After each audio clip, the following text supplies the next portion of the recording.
ਤਾਂ ਜਿਵੇਂ ਮੈਂ ਤੁਹਾਨੂੰ ਦੱਸਿਆ ਸੀ ਬੇਟਾ, ਆਪਣਾ ਜਿਹੜਾ ਟੌਪਿਕ ਹੈਗਾ ਉਹ ਇਹ ਹੈ ਕਿ ਆਪਾਂ ਮਲਟੀਪਲ ਚੋਇਸ ਕੁਐਸਚਨ ਜਿਹੜੇ ਆਪਾਂ ਨੂੰ 10 ਨੰਬਰ ਦੇ ਆਣੇ ਆ ਤੇ ਉਹ ਆਪਾਂ ਕਵਰ ਕਰਨੇ ਆ। ਤੇ ਸਾਡਾ ਪਹਿਲਾ ਚੈਪਟਰ ਹੈਗਾ ਹਸਨਸ ਅਟੈਂਡੈਂਸ ਪ੍ਰੋਬਲਮ। ਆਸਾਨ ਹੈ ਬੇਟਾ, ਇਹਦੇ ਆਨਸਰ ਵੀ ਦਿੱਤੇ ਹੋਏ ਆ, ਪਰ ਜਦੋਂ ਚਲੋ ਮੈਂ ਤੁਹਾਨੂੰ ਦੱਸੂਗਾ ਤਾਂ ਤੁਸੀਂ ਈਜ਼ੀਲੀ ਇਹਨਾਂ ਨੂੰ ਕਵਰ ਕਰ ਪਾਓਗੇ, ਕੋਈ ਦਿੱਕਤ ਨਹੀਂ ਆਏਗੀ। ਇਹ ਜਿਹੜੇ ਸਾਰੇ ਨੋਟਸ ਹੈ, ਜਿਵੇਂ ਕਿ ਮੈਂ ਤੁਹਾਨੂੰ ਪਹਿਲਾਂ ਵੀ ਦੱਸਿਆ ਸੀ ਕਿ ਡਿਪਾਰਟਮੈਂਟ ਆਫ ਸਕੂਲ ਐਜੂਕੇਸ਼ਨ ਦੀ ਜਿਹੜੀ ਐਜੂਕੇਅਰ ਪੋਰਟਲ ਵੈਬਸਾਈਟ ਹੈ ਉਸ ਤੇ ਅਵੇਲੇਬਲ ਹੈ। ਉਸ ਤੇ ਤੁਸੀਂ ਇਹ ਦੇਖ ਸਕਦੇ ਹੋ, ਉੱਥੋਂ ਹੀ ਮੈਂ ਡਾਊਨਲੋਡ ਕੀਤੇ ਆ ਤੇ ਤੁਹਾਨੂੰ ਮੈਂ ਇਸ ਮੀਟਿੰਗ ਤੋਂ ਬਾਅਦ ਇਹਦੇ ਜਿਹੜੇ ਪੀਡੀਐਫ ਹੈ ਉਹ ਵੀ ਤੁਹਾਨੂੰ ਮੈਂ WhatsApp ਵਾਲੇ ਗਰੁੱਪ ਵਿੱਚ ਸ਼ੇਅਰ ਕਰ ਦੂੰਗਾ। ਅਦਰਵਾਈਜ਼ ਤੁਸੀਂ ਵੀ ਡਾਊਨਲੋਡ ਕਰ ਸਕਦੇ ਹੋ, ਇਹਦੇ 'ਚ ਕੋਈ ਪ੍ਰੋਬਲਮ ਨਹੀਂ ਹੈ। ਤਾਂ ਬੇਟਾ ਹਸਨ ਅਟੈਂਡੈਂਸ ਪ੍ਰੋਬਲਮ ਅਸੀਂ ਬਹੁਤ ਚੰਗੀ ਤਰ੍ਹਾਂ ਜਾਣਦੇ ਹਾਂ, ਚੈਪਟਰ ਕਾਫੀ ਵਧੀਆ ਅਸੀਂ ਪੜਿਆ ਹੋਇਆ ਹੈ, ਅਸੀਂ ਇਹਦੀ ਸਾਰੀ ਜਿਹੜੀ ਐਕਸਪਲੇਨੇਸ਼ਨ ਕੰਪਰੀਹੈਂਸਿਵ ਤੇ ਇਵਨ ਕਿ ਕੁਐਸਚਨ ਆਨਸਰਸ ਇਹਦੀਆਂ ਐਕਸਰਸਾਈਜ਼ ਸਾਰੀਆਂ ਕੀਤੀਆਂ ਹੋਈਆਂ। ਇੱਕ ਤਰ੍ਹਾਂ ਦੀ ਸਾਡੀ ਰਿਵੀਜ਼ਨ ਹੋ ਜਾਏਗੀ ਜੋ ਸਾਡੇ ਐਗਜ਼ਾਮ ਦੇ ਨਾਲ ਵੀ ਫਾਇਦੇਮੰਦ ਹੋਏਗੀ। ਤਾਂ ਅਸੀਂ ਸਿੱਧੇ ਇਹਦੇ ਕੁਐਸਚਨ ਸ਼ੁਰੂ ਕਰਦੇ ਹਾਂ। ਤਾਂ ਸਾਡਾ ਪਹਿਲਾ ਹੈ ਕਿ ਹੂ ਵਾਜ਼ ਹਸਨ। ਦੇਖੋ ਚਾਰ ਚਾਰ ਆਨਸਰ ਸਾਨੂੰ ਦਿੱਤੇ ਹੁੰਦੇ ਨੇ, A B C and D। ਉਹਨਾਂ ਚੋਂ ਇੱਕ ਆਨਸਰ ਸਹੀ ਹੈ ਜੋ ਨੀਚੇ ਲਿਖਿਆ ਹੋਇਆ ਹੈ। ਤਾਂ ਹਸਨ ਕੌਣ ਸੀਗਾ ਜੀ? ਬਿਲਕੁਲ ਚੈਪਟਰ ਦੇ ਸ਼ੁਰੂ 'ਚ ਹੀ ਸਾਨੂੰ ਪਤਾ ਹੈ ਕਿ he was a student of MCA, master of computer application ਦਾ ਜਿਹੜਾ ਕੋਰਸ ਹੈ ਉਹਦਾ ਉਹ ਇੱਕ ਸਟੂਡੈਂਟ ਸੀ। ਤਾਂ MCA ਵਾਲਾ ਆਨਸਰ ਯਾਦ ਰੱਖਣਾ ਬੇਟਾ ਇਹ। ਸੈਕਿੰਡ ਹੈ ਕਿ ਵਟ ਟਾਈਪ ਆਫ ਸਟੂਡੈਂਟ ਵਾਜ਼ ਹਸਨ। ਹਸਨ ਕਿੱਦਾਂ ਦਾ ਲੜਕਾ ਸੀ? ਆਨਸਰ ਦੇਣ ਤੋਂ ਪਹਿਲਾਂ ਨਾ ਕੁਐਸਚਨ ਦੇਖ ਲਿਆ ਕਰੋ, ਇੱਥੇ ਜਿਹੜਾ ਟਾਈਪ ਦਾ ਮਤਲਬ ਇਹ ਦੱਸਿਆ ਹੈ ਕਿ ਹਸਨ ਕਿਸ ਤਰ੍ਹਾਂ ਦਾ ਲੜਕਾ ਸੀ। ਤਾਂ ਦੇਖੋ ਆਨਸਰ ਇਹਦੇ ਲਿਖੇ ਹੋ ਕਿ ਵੈਰੀ ਡਲ, ਡਲ ਨਹੀਂ ਸੀਗਾ ਉਹ, ਡਿਸਓਬੀਡੀਐਂਟ ਵੀ ਨਹੀਂ ਸੀ, ਆਪਣੇ ਟੀਚਰ ਦਾ ਕਹਿਣਾ ਮੰਨਦਾ ਸੀ, ਰੈਗੂਲਰ ਤਾਂ ਹੈ ਹੀ ਨਹੀਂ ਸੀ ਉਹ, ਤੇ ਵੈਰੀ ਬ੍ਰਾਈਟ ਸੀ ਪਰ ਰੈਗੂਲਰ ਨਹੀਂ ਸੀ। ਤਾਂ ਦੇਖੋ ਇਹਦੇ ਚਾਰੇ ਜਿਹੜੇ ਆਨਸਰਸ ਹੈ ਨਾ ਇਹ ਕਾਫੀ ਮਿਲਦੇ ਜੁਲਦੇ ਆ, ਤਾਂ ਧਿਆਨ ਨਾਲ ਤੁਸੀਂ ਆਨਸਰ ਦੇਣਾ ਹੈ। ਤਾਂ ਇਹਦਾ ਐਕਚੁਅਲੀ ਜਿਹੜਾ ਆਨਸਰ ਹੈ ਨਾ ਉਹ ਡੀ ਹੈ ਕਿ ਬ੍ਰਾਈਟ ਬਟ ਇਰੈਗੂਲਰ। ਬ੍ਰਾਈਟ ਦਾ ਮਤਲਬ ਕਿ ਪੜ੍ਹਨ ਚ ਅੱਛਾ ਸੀ ਉਹ, ਮਤਲਬ ਇੰਟੈਲੀਜੈਂਟ ਸੀਗਾ, ਗੱਲ ਚੰਗੀ ਤਰ੍ਹਾਂ ਫੋਲੋ ਕਰਦਾ ਸੀ ਟੀਚਰ ਦੀ, ਤੇ ਇਹ ਲੱਗਦਾ ਸੀ ਕਿ ਉਹਦੇ ਫਿਊਚਰ ਵੀ ਬ੍ਰਾਈਟ ਹੈ। ਪਰੰਤੂ ਉਹ ਇਰੈਗੂਲਰ ਸੀ। ਇਰੈਗੂਲਰ ਦਾ ਮਤਲਬ ਹੁੰਦਾ ਬੱਚਿਓ ਜਿਹੜਾ ਅਨਿਯਮਿਤ ਹੋਵੇ, ਜਿਹੜਾ ਕਲਾਸ 'ਚ ਪ੍ਰੋਪਰ ਨਾ ਆਵੇ, ਇਰੈਗੂਲਰ ਐਬਸੈਂਟ ਰਹੇ, ਅਸੀਂ ਉਸ ਨੂੰ ਇਰੈਗੂਲਰ ਕਹਿੰਦੇ ਹਾਂ। ਤਾਂ ਇਹ ਇਹਦਾ ਆਨਸਰ ਹੈ ਜੀ। ਥਰਡ ਕੁਐਸਚਨ ਹੈ ਕਿ how would Hasan study. Hasan ਕਿਸ ਤਰ੍ਹਾਂ ਪੜ੍ਹਾਈ ਕਰਦਾ ਸੀ ਆਪਣੀ ਕਲਾਸ 'ਚ? ਥਰੂ ਆਊਟ ਦਾ ਈਅਰ, ਸਾਰੇ ਸਾਲ ਪੜ੍ਹਦਾ ਰਹਿੰਦਾ ਸੀ? ਨਹੀਂ, ਇਹ ਤਾਂ ਤੁਸੀਂ ਵੀ ਨਹੀਂ ਪੜ੍ਹਦੇ। ਓਨਲੀ ਔਨ ਸੰਡੇ, ਸਿਰਫ ਐਤਵਾਰ ਨੂੰ ਪੜ੍ਹਦਾ ਸੀ? ਇਹਦੇ ਬਾਰੇ ਪੂਰੇ ਚੈਪਟਰ 'ਚ ਕੋਈ ਜ਼ਿਕਰ ਨਹੀਂ ਹੈ ਸੰਡੇ ਵਾਲੀ ਗੱਲ ਦਾ। ਓਨਲੀ ਨੀਅਰ ਦਾ ਐਗਜ਼ਾਮੀਨੇਸ਼ਨ, ਯੈਸ, ਪੇਪਰਾਂ ਦੇ ਨੇੜੇ ਪੜ੍ਹਦਾ ਸੀ ਜਿਵੇਂ ਕਿ ਤੁਸੀਂ ਹੋ, ਤੁਹਾਡੇ ਵਰਗਾ ਹੀ ਹੈ ਹਸਨ ਉਹ। ਚੌਥਾ ਵੀ ਦੇਖ ਲੈਂਦੇ ਹਾਂ ਕਿ ਆਫਟਰ 15 ਡੇਜ਼, 15 ਦਿਨਾਂ ਬਾਅਦ ਪੜ੍ਹਦਾ ਸੀ, ਇਹੋ ਜੀ ਕੋਈ ਗੱਲ ਚੈਪਟਰ 'ਚ ਨਹੀਂ ਆਈ। ਤੇ ਇਹਦਾ ਆਨਸਰ ਸੀ ਹੈ ਜੀ ਕਿ ਸਿਰਫ ਓਨਲੀ ਨੀਅਰ ਦਾ ਐਗਜ਼ਾਮਸ, ਆਪਣੇ ਪੇਪਰਾਂ ਦੇ ਨੇੜੇ ਪੜ੍ਹਦਾ ਸੀਗਾ, ਅਦਰਵਾਈਜ਼ ਉਹ ਨਹੀਂ ਸੀ ਪੜ੍ਹਦਾ। ਫੋਰਥ ਕੁਐਸਚਨ ਹੈ ਕਿ ਵਟ ਕਾਈਂਡ ਆਫ ਅ ਟੀਚਰ ਵਾਸ ਸੁਧਾ ਮੂਰਤੀ। ਦੇਖੋ ਪਹਿਲਾ ਕੁਐਸਚਨ ਆਇਆ ਸੀ ਕਿ ਹਸਨ ਕਿਦਾਂ ਦਾ ਲੜਕਾ ਸੀ, ਹੁਣ ਹੈ ਕਿ ਸੁਧਾ ਮੂਰਤੀ ਕਿਦਾਂ ਦੀ ਟੀਚਰ ਸੀ, ਕਿਸ ਤਰ੍ਹਾਂ ਦੀ ਟੀਚਰ ਸੀ। ਸਾਰੇ ਇਸ ਦੇ ਆਪਾਂ ਦੇਖਦੇ ਹਾਂ। Very strict and rude. Rude ਦਾ ਮਤਲਬ ਹੁੰਦਾ ਹੈ ਜੋ ਬਹੁਤ ਹੀ ਜੋ ਜੋ ਪਿਆਰ ਨਾਲ ਨਾ ਬੋਲੇ, ਬਹੁਤ ਔਖੀ ਜੀ ਹੋ ਕੇ ਜਦੋਂ ਕੋਈ ਟੀਚਰ ਬੋਲਦਾ ਹੈ, ਰੁੱਖੇ ਜਿਹੇ ਸੁਭਾਅ ਚ ਬੋਲਦਾ, ਉਹਨੂੰ ਆਪਾਂ ਰਿਊਡ ਕਹਿੰਦੇ ਹਾਂ। ਵੈਰੀ ਸਟ੍ਰਿਕਟ, ਬਹੁਤ ਸਖਤ ਐਸੀ ਨਹੀਂ ਸੀ ਉਹ। ਕਾਈਂਡ ਸੀ। ਇਨਐਫੀਸ਼ੀਐਂਟ, ਇਨਐਫੀਸ਼ੀਐਂਟ ਤਾਂ ਨਹੀਂ ਸੀ, ਐਫੀਸ਼ੀਐਂਟ ਦਾ ਉਲਟ ਹੋ ਗਿਆ, ਜਿਸ ਨੂੰ ਕਿ ਕੁਝ ਆਂਦਾ ਹੀ ਨਾ ਹੋਵੇ ਆਪਾਂ ਨੂੰ ਇਨਐਫੀਸ਼ੀਐਂਟ ਕਹਿੰਦੇ ਹਾਂ, ਤਾਂ ਇਹ ਵੀ ਗਲਤ ਹੋ ਗਿਆ। ਕਾਈਂਡ ਐਂਡ ਲਵਿੰਗ, ਬਿਲਕੁਲ ਠੀਕ ਹੈ ਜੀ, ਕਿ ਦਿਆਲੂ ਵੀ ਸੀ ਅਤੇ ਲਵਿੰਗ ਵੀ ਸੀ, ਮਤਲਬ ਕਿ ਆਪਣੇ ਬੱਚਿਆਂ ਨੂੰ ਪਿਆਰ ਕਰਨ ਵਾਲੀ ਸੀ। ਤੇ ਫੌਂਡ ਆਫ ਫਲੈਟਰੀ। ਫਲੈਟਰੀ ਸ਼ਬਦ ਤੁਹਾਡੇ ਲਈ ਨਵਾਂ ਹੋ ਸਕਦਾ ਹੈ। ਫਲੈਟਰੀ ਦਾ ਮਤਲਬ ਜਿਹੜਾ ਖੁਸ਼ਾਮਦ ਪਸੰਦ ਇਨਸਾਨ ਹੋਵੇ ਉਹਨੂੰ ਆਪਾਂ ਫਲੈਟਰੀ ਕਹਿੰਦੇ ਹਾਂ। ਤਾਂ ਫਲੈਟਰੀ ਵਾਲੀ ਗੱਲ ਪੂਰੇ ਚੈਪਟਰ 'ਚ ਨਹੀਂ ਆਈ। ਤਾਂ ਇਹਦਾ ਆਨਸਰ ਕੀ ਹੈ ਜੀ ਕਿ ਕਾਈਂਡ ਐਂਡ ਲਵਿੰਗ। ਦੇਖੋ ਇੱਕ ਵਾਰੀ ਤੁਸੀਂ ਇਹ ਕੁਐਸਚਨਸ ਕੀਤੇ ਹੋਣਗੇ ਨਾ ਤਾਂ ਤੁਹਾਨੂੰ ਐਗਜ਼ਾਮ ਦੇ ਵਿੱਚ ਈਜ਼ੀਲੀ ਯਾਦ ਆ ਜਾਏਗਾ ਕਿ ਦੀਪਕ ਸਰ ਨੇ ਕੀ ਕਰਾਇਆ ਸੀ। ਫਿਫਥ ਹੈ ਕਿ how would Hasan beg for attendance. How ਦਾ ਮਤਲਬ ਹੁੰਦਾ ਹੈ ਕਿਵੇਂ, ਕਿ ਕਿਵੇਂ ਹਸਨ ਆਪਣੀਆਂ ਹਾਜ਼ਰੀਆਂ ਦੇ ਲਈ ਬੈਗ ਕਰਦਾ ਸੀ, ਬੈਗਿੰਗ ਕਰਦਾ। ਬੈਗ ਕਰਨ ਦਾ ਮਤਲਬ ਹੁੰਦਾ ਭੀਖ ਮੰਗਣਾ, ਮਿੰਤਾ ਜੋਈਆਂ ਕਰਨੀਆਂ ਕਿ ਮੇਰੇ ਲੈਕਚਰ ਪੂਰੇ ਕਰ ਦਿਓ ਜੀ। ਆਪ ਤਾਂ ਸਕੂਲ ਚ ਆਂਦਾ ਨਹੀਂ ਸੀਗਾ, ਉਹ ਬਹੁਤ ਘੱਟ ਆਂਦਾ ਸੀ, ਪਰ ਐਨ ਪੇਪਰਾਂ ਦੇ ਦਿਨਾਂ ਦੇ ਵਿੱਚ ਉਹ ਖੁਸ਼ਾਮਦ ਕਰਦਾ ਟੀਚਰਾਂ ਦੀ, ਜਾ ਕੇ ਉਹਨਾਂ ਦੇ ਅੱਗੇ ਬੈਗਿੰਗ ਕਰਦਾ। ਤਾਂ ਉਸ ਦੇ ਬਾਰੇ ਕੁਐਸਚਨ ਹੈ ਕਿ ਕਿਸ ਤਰ੍ਹਾਂ ਉਹ ਆਪਣੇ ਜਿਹੜੇ ਲੈਕਚਰ ਸੀ ਉਹ ਪੂਰੇ ਕਰਾ ਲੈਂਦਾ ਸੀ। ਤਾਂ ਇਨ ਅ ਪਿਟੀਫੁਲ ਮੈਨਰ। ਪਿਟੀਫੁਲ ਮੈਨਰ ਮੈਂ ਜਿਵੇਂ ਤੁਹਾਨੂੰ ਦੱਸਿਆ ਕਿ ਬਹੁਤ ਹੀ ਰਿਕੁਐਸਟਾਂ ਕਰਕੇ ਟੀਚਰ ਦੇ ਅੱਗੇ ਮਿੰਨਤਾਂ ਰਜੋਈਆਂ ਕਰਕੇ ਉਹਨੂੰ ਆਪਾਂ ਪਿਟੀਫੁਲ ਮੈਨਰ ਕਹਿੰਦੇ ਆ। ਤਾਂ ਇਹ ਚੈਪਟਰ ਦੇ ਵਿੱਚ ਆਇਆ, ਬਿਲਕੁਲ ਐਂ ਕਰਦਾ ਸੀ। ਪਰ ਆਪਾਂ ਬਾਕੀ ਆਨਸਰ ਵੀ ਦੇਖ ਲੈਂਦੇ ਆ। ਵੈਰੀ ਰਿਊਡਲੀ, ਰਿਊਡਲੀ ਦਾ ਮਤਲਬ ਬਹੁਤ ਹੀ ਭੈੜੇ ਜੇ ਤਰੀਕੇ ਨਾਲ ਨਹੀਂ, ਐਵੇਂ ਨਹੀਂ ਹੋ ਸਕਦਾ। ਟੀਚਰ ਤੋਂ ਤੁਸੀਂ ਕੋਈ ਕੰਮ ਕਰਾਉਣਾ ਤਾਂ ਭੈੜੇ ਤਰੀਕੇ ਕਿਵੇਂ ਯੂਜ਼ ਕਰੋਗੇ। ਵੈਰੀ ਇੰਪੋਲਾਈਟਲੀ, ਇੰਪੋਲਾਈਟਲੀ ਤੇ ਰਿਊਡਲੀ ਆਲਮੋਸਟ ਇੱਕੋ ਵਰਗੀ ਚੀਜ਼ਾਂ ਨੇ। ਨਨ ਆਫ ਥੀਜ਼ ਗਲਤ ਹੈ, ਕਿਉਂਕਿ ਆਨਸਰ ਸਾਡਾ ਹੈ ਜੀ ਕਿ ਇਨ ਅ ਪਿਟੀਫੁਲ ਮੈਨਰ। ਪਿਟੀਫੁਲ ਸ਼ਬਦ ਬੱਚਿਓ ਪਿਟੀ ਤੋਂ ਹੀ ਬਣਦਾ ਹੈ, ਤੇ ਪਿਟੀਫੁਲ ਮੈਨਰ ਮਤਲਬ ਮਿੰਨਤਾਂ ਅਰਜ਼ੋਈਆਂ ਕਰਕੇ ਉਹ ਆਪਣੇ ਜਿਹੜੇ ਲੈਕਚਰ ਸੀ ਉਹ ਸੁਧਾ ਮੂਰਤੀ ਜੀ ਤੋਂ ਪੂਰੇ ਕਰਵਾ ਲੈਂਦਾ ਸੀ। 6 ਸੀਗਾ ਜੀ ਕਿ what promise would Hasan make to his teacher, ਕਿ ਕਿਹੜਾ ਪ੍ਰੋਮਿਸ ਹਸਨ ਹਮੇਸ਼ਾ ਟੀਚਰ ਦੇ ਨਾਲ ਕਰਦਾ ਸੀ। ਜਦੋਂ ਆਪਣੇ ਲੈਕਚਰ ਪੂਰੇ ਕਰਾ ਲੇ ਤਾਂ ਫਿਰ ਉਹ ਇੱਕ ਪ੍ਰੋਮਿਸ ਕਰਦਾ ਸੀ ਟੀਚਰ ਨਾਲ, ਜਿਵੇਂ ਕਿ ਸੁਧਾ ਮੂਰਤੀ ਜੀ ਨਾਲ ਕਰਦਾ ਸੀ। ਆਪਾਂ ਚੈਪਟਰ ਪੜ੍ਹਿਆ ਤਾਂ ਉਹ ਪ੍ਰੋਮਿਸ ਕਿਹੜਾ ਸੀਗਾ ਜੀ। ਟੂ ਲੀਵ ਸਕੂਲ, ਕਿ ਉਹ ਸਕੂਲ ਛੱਡ ਜੂਗਾ। ਟੂ ਇੰਪਰੂਵ ਹਿਮਸੈਲਫ, ਕਿ ਉਹ ਇੰਪਰੂਵ ਕਰੂਗਾ ਆਪਣੇ ਆਪ ਚ। ਟੂ ਪੇ ਫਾਈਨ, ਉਹ ਫਾਈਨ ਪੇ ਕਰੂਗਾ। ਟੂ ਕਾਲ ਹਿਸ ਪੇਰੈਂਟਸ, ਆਪਣੇ ਮਾਂ-ਬਾਪ ਨੂੰ ਬੁਲਾਊਗਾ। ਤਾਂ ਮਾਂ-ਬਾਪ ਨੂੰ ਬੁਲਾਉਣ ਵਾਲੀ ਕਦੇ ਗੱਲ ਨਹੀਂ ਆਈ, ਫਾਈਨ ਪੇ ਕਰਨ ਵਾਲੀ ਕਦੇ ਗੱਲ ਨਹੀਂ ਆਈ ਚੈਪਟਰ ਚ, ਸਕੂਲ ਛੱਡਣ ਦੀ ਗੱਲ ਕੋਈ ਨਹੀਂ ਆਈ। ਤਾਂ ਆਨਸਰ ਕੀ ਹੈ ਜੀ ਕਿ ਟੂ ਇੰਪਰੂਵ ਹਿਮਸੈਲਫ। ਉਹ ਜਦੋਂ ਆਪਣੇ ਲੈਕਚਰਸ ਪੂਰੇ ਕਰਵਾ ਲੈਂਦਾ ਸੀ ਸੁਧਾ ਮੂਰਤੀ ਜੀ ਤੋਂ, ਫਿਰ ਉਹ ਹਮੇਸ਼ਾ ਸੁਧਾ ਮੂਰਤੀ ਜੀ ਨਾਲ ਉਹ ਪ੍ਰੋਮਿਸ ਕਰਦਾ ਕਿ ਮੈਂ ਅੱਗੇ ਤੋਂ ਰੈਗੂਲਰ ਹੋਊਂਗਾ ਜੀ, ਤੁਹਾਡੀਆਂ ਕਲਾਸਾਂ ਲਾਉਂਗਾ, ਸਾਰਾ ਕੰਮ ਨਾਲ ਨਾਲ ਕਰੂੰਗਾ। ਤਾਂ ਇਸ ਤਰੀਕੇ ਦੇ ਨਾਲ ਉਹ ਆਪਣਾ ਪ੍ਰੋਮਿਸ ਕਰਦਾ ਸੀ ਟੀਚਰ ਦੇ ਨਾਲ। ਤਾਂ ਇਹ ਆਨਸਰ ਹੈ ਜੀ। ਉਸ ਤੋਂ ਬਾਅਦ ਨਾ ਬੱਚਿਓ, ਜਿਹੜੇ ਤੁਹਾਨੂੰ 10 ਕੁਐਸਚਨਸ ਆਣੇ ਆ ਨਾ ਮਲਟੀਪਲ ਚੁਆਇਸ 'ਚ, ਜ਼ਰੂਰੀ ਨਹੀਂ ਹੈ ਕਿ ਤੁਹਾਨੂੰ ਇਹ ਸਾਰੇ ਆਬਜੈਕਟਿਵ ਟਾਈਪ ਹੀ ਆ। ਜਿਵੇਂ ਕਿ ਉੱਪਰ ਆਪਾਂ 6 ਕੁਐਸਚਨ ਕਰੇ ਆ ਜਿਨ੍ਹਾਂ ਦੇ 4-4 ਆਨਸਰ ਸੀ। ਇਹ ਵੀ ਹੋ ਸਕਦਾ ਕਿ ਤੁਹਾਨੂੰ ਇੱਕ ਵਰਡ ਜਾਂ ਇੱਕ ਲਾਈਨ ਦੇ ਵਿੱਚ ਕੁਐਸਚਨ ਦੇ ਆਨਸਰ ਵਾਲੇ ਉਦਾਂ ਦੇ ਕੁਐਸਚਨ ਆ ਜਾਣ। ਤਾਂ ਤੁਸੀਂ ਬੇਟਾ ਇਹ ਵੀ ਯਾਦ ਕਰਨੇ ਆ। ਹਾਲਾਂਕਿ ਕੋਈ ਔਖੇ ਨਹੀਂ ਹੈਗੇ ਇਹ, ਕਿਉਂਕਿ ਅਸੀਂ ਚੈਪਟਰ ਪੜ੍ਹਿਆ ਹੋਇਆ ਹੈ ਤੇ ਆਲਮੋਸਟ ਆਪਾਂ ਇਹ ਜਿਹੜੇ ਆਨਸਰਸ ਨੇ ਇਹ ਆਪਣੇ ਵੱਡੇ ਜਾਂ ਹੋਰ ਜਿਹੜੇ ਸ਼ਾਰਟ ਆਨਸਰ ਟਾਈਪ ਕੁਐਸਚਨਸ ਉਹਨਾਂ ਚ ਕਵਰ ਕਰੇ ਹੋਏ ਨੇ।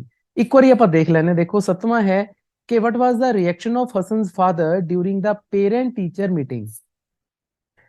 ਹਸਨ ਦੇ ਫਾਦਰ ਦੇ ਬਾਰੇ ਕੁਐਸਚਨ ਹੈ ਜੀ ਕਿ ਹਸਨ ਦੇ ਪਿਤਾ ਜੀ ਦਾ ਕੀ ਰਿਐਕਸ਼ਨ ਸੀ। ਰਿਐਕਸ਼ਨ ਦਾ ਮਤਲਬ ਹੁੰਦਾ ਹੈ ਕਿ ਉਹਨਾਂ ਦਾ ਕੀ ਕਹਿਣਾ ਸੀ ਜਦੋਂ ਪੇਰੈਂਟ ਟੀਚਰ ਮੀਟਿੰਗ ਹੋਈ। ਤੁਹਾਨੂੰ ਯਾਦ ਹੋਣਾ ਬੱਚਿਓ ਕਿ ਜਦੋਂ ਸੁਧਾ ਮੂਰਤੀ ਨੇ ਪੂਰਾ ਜ਼ੋਰ ਲਾ ਲਿਆ, ਹਸਨ ਨਹੀਂ ਸੁਧਰਿਆ, ਤਾਂ ਉਸਨੇ ਸੋਚਿਆ ਕਿ ਮੈਂ ਮਾਂ-ਬਾਪ ਕੋਲ ਜਾਣੀ ਹੈ। ਜਿਵੇਂ ਮੈਂ ਤੁਹਾਨੂੰ ਕਹਿ ਦਿੰਦਾ ਹੁੰਦਾ ਕਿ ਮੈਂ ਵੀ ਜਾਊਂ ਭਾਈ ਤੁਹਾਡੇ ਮਾਂ-ਬਾਪ ਕੋਲ। ਸਾਡੇ ਕੋਲੇ ਆਖਰੀ ਹਥਿਆਰ ਬੱਚਿਓ ਇਹੀ ਹੈ ਕਿ ਅਸੀਂ ਮਾਂ-ਬਾਪ ਕੋਲ ਜਾ ਸਕਦੇ ਹਾਂ ਤੁਹਾਡੇ। ਤਾਂ ਬਿਲਕੁਲ ਸੁਧਾ ਮੂਰਤੀ ਜੀ ਵੀ ਐਂ ਕਰਨ ਲੱਗੇ ਜੀ। ਤਾਂ ਪੇਰੈਂਟ ਟੀਚਰ ਮੀਟਿੰਗ ਦੇ ਵਿੱਚ ਕਈ ਗੱਲਾਂ ਹੋਈਆਂ। ਆਪਾਂ ਪੂਰਾ ਐਪੀਸੋਡ ਪੜ੍ਹਿਆ, ਇੱਕ ਸ਼ਾਰਟ ਆਨਸਰ ਟਾਈਪ ਕੁਐਸਚਨ ਵੀ ਆਪਾਂ ਕਰਿਆ ਹੋਇਆ ਹੈ। ਪਰ ਉਹਦੇ ਕੰਟੈਕਸਟ ਦੇ ਵਿੱਚ ਕੁਐਸਚਨ ਪੁੱਛਿਆ ਗਿਆ ਹੈ ਕਿ ਉਸਦੇ ਫਾਦਰ ਦਾ ਕੀ ਕਹਿਣਾ ਸੀਗਾ, ਹਸਨ ਦੇ ਫਾਦਰ ਦਾ। ਤਾਂ ਤੁਹਾਨੂੰ ਯਾਦ ਕਰੋ, ਹਸਨ ਦੇ ਫਾਦਰ ਇਹ ਕਹਿੰਦੇ ਸੀਗੇ ਕਿ ਵਕਤ ਸਿਖਾਊਗਾ ਹਸਨ ਨੂੰ। ਇਹ ਕਹਿ ਕੇ ਉਹਨੇ ਆਪਣਾ ਪੱਲਾ ਛਡਾ ਲਿਆ ਸੀ ਕਿ ਟਾਈਮ ਵਿਲ ਟੀਚ ਹਸਨ। ਤਾਂ ਉਹੀ ਆਨਸਰ ਇੱਥੇ ਬੱਚਿਓ ਅਸੀਂ ਲਿਖ ਸਕਦੇ ਹਾਂ ਕਿ he did not bother much, ਉਸਨੇ ਜ਼ਿਆਦਾ ਧਿਆਨ ਨਹੀਂ ਦਿੱਤਾ। He did not bother, bother ਦਾ ਮਤਲਬ ਹੁੰਦਾ ਹੈ ਧਿਆਨ ਦੇਣਾ। ਐਂਡ ਸੈਡ, ਅਤੇ ਕਿਹਾ only time would teach Hasan, ਕਿ ਸਿਰਫ ਸਮਾਂ ਹਸਨ ਨੂੰ ਸਬਕ ਸਿਖਾਵੇਗਾ। ਜੇ ਤੁਸੀਂ ਬੇਟਾ ਸਿਰਫ ਇੰਨਾ ਆਨਸਰ ਵੀ ਲਿਖਿਆ ਹੋ ਨਾ ਕਿ only time would teach Hasan, ਤਾਂ ਵੀ ਸਹੀ ਹੈ। ਆ ਤੁਸੀਂ 4 ਵਰਡਸ ਯਾਦ ਕਰ ਲਓ ਕਿ only time will teach Hasan. Hasan ਦੀ ਥਾਂ ਤੇ ਤੁਸੀਂ ਇੱਥੇ ਹਿਮ ਵੀ ਲਿਖ ਸਕਦੇ ਹੋ ਕਿ ਓਨਲੀ ਟਾਈਮ ਵੁੱਡ ਟੀਚ ਹਿਮ। ਤਾਂ ਇਹ ਆਨਸਰ ਹੈ ਜੀ। ਇੰਨਾ ਕੁ ਆਨਸਰ ਤੁਸੀਂ ਯਾਦ ਕਰ ਲੈਣਾ। ਵਟ ਵਾਸ ਦਾ ਰਿਐਕਸ਼ਨ ਆਫ ਹਸਨਸ ਮਦਰ। ਫਿਰ ਉਵੇਂ ਪੀਟੀਏ ਟੀਚਿੰਗ ਚ ਇਹ ਇੰਪੋਰਟੈਂਟ ਹੈ ਇਹ ਕਿ ਪਹਿਲਾਂ ਦੇਖੋ ਫਾਦਰ ਦਾ ਰਿਐਕਸ਼ਨ ਆਇਆ ਕਿ ਫਾਦਰ ਦਾ ਕੀ ਕਹਿਣਾ ਸੀ, ਹੁਣ ਹੈ ਕਿ ਮਦਰ ਦਾ ਕੀ ਕਹਿਣਾ ਸੀ ਉਸੇ ਪੀਟੀਏ ਮੀਟਿੰਗ ਚ। ਤਾਂ ਤੁਹਾਨੂੰ ਯਾਦ ਹੋਣਾ ਕਿ ਉਹਨੇ ਸਿੱਧਾ ਹੀ ਕਹਿਤਾ ਸੀਗਾ ਕਿ ਮੇਰੇ ਕੰਟਰੋਲ ਚ ਨਹੀਂ ਹੈ। ਈਵਨ ਕਿ ਉਸਨੇ ਆਪਣੇ ਹਸਬੈਂਡ ਨੂੰ ਕਿਹਾ ਕਿ ਤੈਨੂੰ ਬੰਦਿਆਂ ਵਾਂਗੂ ਗੱਲ ਕਰਨੀ ਚਾਹੀਦੀ ਹੈ ਹਸਨ ਦੇ ਨਾਲ, ਮੈਨ ਟੂ ਮੈਨ ਤੂੰ ਗੱਲ ਕਰ। ਤੁਹਾਨੂੰ ਯਾਦ ਹੋਣਾ ਆਪਾਂ ਪੂਰਾ ਚੈਪਟਰ ਪੜ੍ਹਿਆ। ਤਾਂ ਅਸੀਂ ਸਿਰਫ ਇਹੀ ਲਿਖ ਸਕਦੇ ਹਾਂ ਕਿ ਸ਼ੀ ਸਟਾਰਟਿਡ ਕ੍ਰਾਈਂਗ, ਉਹ ਰੋਣ ਲੱਗੀ। ਐਂਡ ਸੈਡ, ਅਤੇ ਉਸਨੇ ਕਿਹਾ ਕਿ ਹਸਨ ਵਾਜ਼ ਨਾਟ ਇਨ ਹਰ ਕੰਟਰੋਲ, ਕਿ ਹਸਨ ਉਸਦੇ ਕੰਟਰੋਲ ਚ ਨਹੀਂ ਸੀ। ਜਸਟ ਤੁਸੀਂ ਬੇਟਾ ਇੰਨਾ ਵੀ ਲਿਖ ਸਕਦੇ ਹੋ ਕਿ ਹਸਨ ਵਾਜ਼ ਨਾਟ ਇਨ ਹਰ ਕੰਟਰੋਲ। ਜੇ ਤੁਸੀਂ ਇੰਨਾ ਆਨਸਰ ਵੀ ਲਿਖਿਆ ਹੋਗੇ ਤਾਂ ਵੀ ਸਾਡਾ ਸਫੀਸ਼ੀਐਂਟ ਹੈ, 1 ਨੰਬਰ ਆ ਜਾਏਗਾ। ਕਿਉਂਕਿ ਬੇਟਾ ਇਹ ਜਿਹੜੇ ਕੁਐਸਚਨਸ ਹੈ ਨਾ ਜਿਹੜੇ ਆਪਾਂ ਕਰ ਰਹੇ ਹਾਂ, ਮਲਟੀਪਲ ਚੁਆਇਸ ਕੁਐਸਚਨ ਕਰ ਰਹੇ ਹਾਂ, ਇਹਦੇ ਵਿੱਚ ਜ਼ਿਆਦਾ ਵੱਡੇ ਆਨਸਰ ਦੇਣ ਦੀ ਜ਼ਰੂਰਤ ਨਹੀਂ ਹੈ। ਜਸਟ ਇੱਕ ਲਾਈਨ ਜਿਹਦੇ ਵਿੱਚ 4-5 ਵਰਡਸ ਹੋਣ ਜਾਂ ਇੱਕ ਵਰਡ ਦੇ ਵਿੱਚ ਵੀ ਆਨਸਰ ਆ ਸਕਦਾ, ਤੁਸੀਂ ਆਪਣਾ 1 ਨੰਬਰ ਲੈਣਾ। ਇਸ ਤੋਂ ਜ਼ਿਆਦਾ ਆਪਣਾ ਟਾਈਮ ਇੱਥੇ ਖਰਾਬ ਨਹੀਂ ਕਰਨਾ। 9th ਕੁਐਸਚਨ ਹੈ, ਦੇਖੋ ਇਹ ਵੀ short answer, very short answer type question ਹੈ ਕਿ what did Hassan say to his teacher after completing his course। Hasan ਨੇ ਆਪਣੇ ਟੀਚਰ ਨੂੰ ਕੀ ਕਿਹਾ ਆਪਣਾ ਕੋਰਸ ਖਤਮ ਕਰਨ ਤੋਂ ਬਾਅਦ। ਹੁਣ ਜਿਵੇਂ ਤੁਸੀਂ ਬੇਟਾ +2 ਕਲਾਸ ਖਤਮ ਕਰ ਲੈਣੀ ਹੈ, ਥੋੜਾ ਦਿਨ ਹੀ ਤੁਹਾਡੇ +2 ਕਲਾਸ ਦੇ ਸਾਡੇ ਸਕੂਲ ਚ ਰਹਿ ਗਈ, ਤਾਂ ਤੁਹਾਡਾ ਵੀ ਇੱਕ ਤਰ੍ਹਾਂ ਦਾ +2 ਦਾ ਕੋਰਸ ਖਤਮ ਹੋ ਜਾਏਗਾ, ਤੁਸੀਂ ਵਧੀਆ ਨੰਬਰਾਂ ਨਾਲ ਪਾਸ ਹੋ ਜਾਓਗੇ। ਤਾਂ ਬਿਲਕੁਲ ਐਵੇਂ ਹਸਨ ਦਾ ਵੀ ਜਿਹੜਾ ਐਮਸੀਏ ਦਾ ਕੋਰਸ ਸੀ ਉਹ ਖਤਮ ਹੋ ਗਿਆ ਸੀ। ਫਿਰ ਉਸ ਤੋਂ ਬਾਅਦ ਉਹਨੇ ਆਪਣੀ ਟੀਚਰ ਨੂੰ ਕੀ ਕਿਹਾ, ਟੀਚਰ ਦਾ ਮਤਲਬ ਇੱਥੇ ਜਿਹੜੇ ਉਸਦੇ ਸੁਧਾ ਮੂਰਤੀ ਉਹਨਾਂ ਦੀ ਗੱਲ ਹੋ ਰਹੀ ਹੈ। ਤਾਂ ਬੜਾ ਸਿੰਪਲ ਆਨਸਰ ਹੈ ਜੀ ਕਿ ਹੀ ਥੈਂਕਡ ਹਰ ਫॉर ਹਰ ਕਾਈਂਡਨੈਸ, ਕਿ ਉਸਨੇ ਉਹਨਾਂ ਦਾ ਧੰਨਵਾਦ ਕੀਤਾ, ਕਾਦੇ ਲਈ, ਉਸ ਦੀ ਕਾਈਂਡਨੈਸ ਕਰਕੇ, ਫॉर ਹਰ ਕਾਈਂਡਨੈਸ। ਯਾਦ ਹੋਣਾ ਐਪੀਸੋਡ ਹੋਇਆ ਸੀ ਬੱਚਿਓ ਕਿ ਉਸਨੇ ਇਹ ਵੀ ਗੱਲ ਕਹੀ ਸੀ ਕਿ ਤੁਹਾਡੇ ਵਰਗੇ ਟੀਚਰ ਬਹੁਤ ਘੱਟ ਹੁੰਦੇ ਨੇ, ਕਾਸ਼ ਸਾਰੇ ਤੁਹਾਡੇ ਵਰਗੇ ਸੋਚਦੇ। ਤਾਂ ਇਦਾਂ ਦੀਆਂ ਗੱਲਾਂ ਹੋਈਆਂ ਸੀ, ਅਸੀਂ ਜਸਟ ਇੱਕ ਲਾਈਨ ਚ ਆਨਸਰ ਦਿੱਤਾ। ਤਾਂ 10th ਕੁਐਸਚਨ ਹੈ, who came to meet the narrator in her office. Narrator ਦਾ ਮਤਲਬ ਇੱਥੇ ਬੱਚਿਓ ਆਥਰ ਤੋਂ ਹੀ ਹੈ, ਕਿ ਉਸ ਦੀ ਆਫਿਸ ਦੇ ਵਿੱਚ ਨਰੇਟਰ ਨੂੰ, ਲੇਖਕ ਨੂੰ ਕੌਣ ਮਿਲਣ ਆਇਆ। ਸਾਨੂੰ ਪਤਾ ਬੱਚਿਓ ਕਿ ਹਸਨ ਹੀ ਆਇਆ ਸੀ, ਲੇਕਿਨ ਉਹ ਥੋੜਾ ਸਾਨੂੰ ਬਾਅਦ ਚ ਪਤਾ ਲੱਗਿਆ, he was a salesman of computer software came to meet her. ਇੱਕ ਕੰਪਿਊਟਰ ਸੌਫਟਵੇਅਰ ਦੀ ਜਿਹੜੀ ਕੰਪਨੀ ਹੈ ਜਿਸ ਨੂੰ ਆਪਾਂ ਕਹਿ ਦਿੰਦੇ ਆ, ਤੇ ਉਹ ਕੰਪਨੀ ਦਾ ਇੱਕ ਸੇਲਸਮੈਨ ਜੋ ਕਿ ਹਸਨ ਸੀ, came to meet her. Even ਕਿ ਬੇਟਾ ਜੇ ਤੁਸੀਂ ਐਨੀ ਲਾਈਨ ਨਾ ਲਿਖੋ, ਜਸਟ ਤੁਸੀਂ ਹਸਨ ਹੀ ਲਿਖ ਦੋ, ਮੇਰੇ ਹਿਸਾਬ ਨਾਲ ਇਹ ਵੀ ਸਫੀਸ਼ੀਐਂਟ ਹੈ। ਹਸਨ ਆਂਸਰ ਦੇ ਦਿਓ, ਹੂ ਪੁੱਛਿਆ ਹੀ ਹੈ ਨਾ ਕਿ ਕੌਣ ਆਇਆ ਸੀ ਮਿਲਣ, ਤਾਂ ਹਸਨ ਹੀ ਆਇਆ ਸੀ, ਤਾਂ ਤੁਸੀਂ ਜਸਟ ਹਸਨ ਲਿਖ ਦਿਓ। ਹਸਨ ਲਿਖ ਕੇ ਸਾਡਾ ਦੇਖੋ ਆਂਸਰ ਕਵਰ ਹੁੰਦਾ, ਸਾਨੂੰ ਇੰਨੀਆਂ ਲਾਈਨਾਂ ਲਿਖਣ ਦੀ ਲੋੜ ਨਹੀਂ ਹੈਗੀ। ਅੱਗੇ ਹੈ ਜੀ ਕਿ ਵਾਈ ਕੁਡਨਟ ਸੁਧਾ ਮੂਰਤੀ ਰੈਕੋਗਨਾਈਜ਼ ਹਸਨ। ਜਦੋਂ ਮਿਲਣ ਆਇਆ ਸੀ ਉਸ ਨੂੰ, ਤਾਂ ਸੁਧਾ ਮੂਰਤੀ ਹਸਨ ਨੂੰ ਕਿਉਂ ਪਛਾਣ ਨਹੀਂ ਸਕੀ। ਵਾਈ ਦਾ ਮਤਲਬ ਕਿਉਂ, ਰੈਕੋਗਨਾਈਜ਼ ਦਾ ਮਤਲਬ ਪਛਾਣਨਾ। ਤਾਂ ਬੱਚੋ ਤੁਹਾਨੂੰ ਪਤਾ ਹੈ ਕਿ ਉਹ ਕਾਫੀ ਐਵਰੇਜ ਜਿਹਾ ਲੱਗ ਰਿਹਾ ਸੀ, ਉਸਦੇ ਜਿਹੜੇ ਬਾਕੀ ਸਟੂਡੈਂਟ ਸੀਗੇ ਉਹ ਤਾਂ ਕੰਪਨੀਆਂ ਦੇ ਸੀਈਓ ਬਣ ਗਏ ਸੀ, ਕੰਪਨੀਆਂ ਦੇ ਮਾਲਕ ਬਣ ਸੀ, ਬਹੁਤ ਵੱਡੇ ਵੱਡੇ ਇੰਜੀਨੀਅਰ ਬਣ ਗਏ ਸੀ। ਤਾਂ ਆਂਸਰ ਇਹ ਲਿਖਿਆ ਹੋਇਆ ਜੀ, she could not recognize him as he looked quite an average person, whereas all her former students had become rich or famous persons।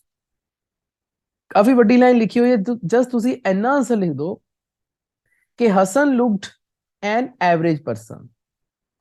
ਇੰਨਾ ਲਿਖ ਦਿਓ ਤੁਸੀਂ ਕਿ Hasan looked an average person, ਕਿ ਐਵਰੇਜ ਪਰਸਨ ਦੀ ਲੁੱਕ ਦੇ ਰਿਹਾ ਸੀ, ਜਿਵੇਂ ਕਾਮ ਇਨਸਾਨ ਹੁੰਦਾ ਹੈ। ਹਾਲਾਂਕਿ ਉਹਦੇ ਬਾਕੀ ਜਿਵੇਂ ਲਿਖਿਆ ਹੋਇਆ ਹੈ ਕਿ ਉਹਦੇ ਜਿਹੜੇ ਸਟੂਡੈਂਟ ਸੀਗੇ ਉਹ ਤਾਂ ਬੜੇ ਹੀ ਰਿਚ ਬਣ ਗਏ ਸੀ ਤੇ ਫੇਮਸ ਬਣ ਗਏ ਸੀ, ਤਾਂ ਉਸ ਕਰਕੇ ਉਸ ਨੂੰ ਪਛਾਣ ਨਹੀਂ ਸਕੀ ਉਹ। ਅੱਛਾ, ਤੁਹਾਨੂੰ ਪਤਾ ਬੇਟਾ ਮਲਟੀਪਲ ਚੁਆਇਸ ਕੁਐਸਚਨ ਦੇ ਵਿੱਚ ਖਾਲੀ ਥਾਵਾਂ ਵੀ ਆਉਂਦੀਆਂ ਨੇ, ਫਿਲ ਇਨ ਦਾ ਬਲੈਂਕਸ।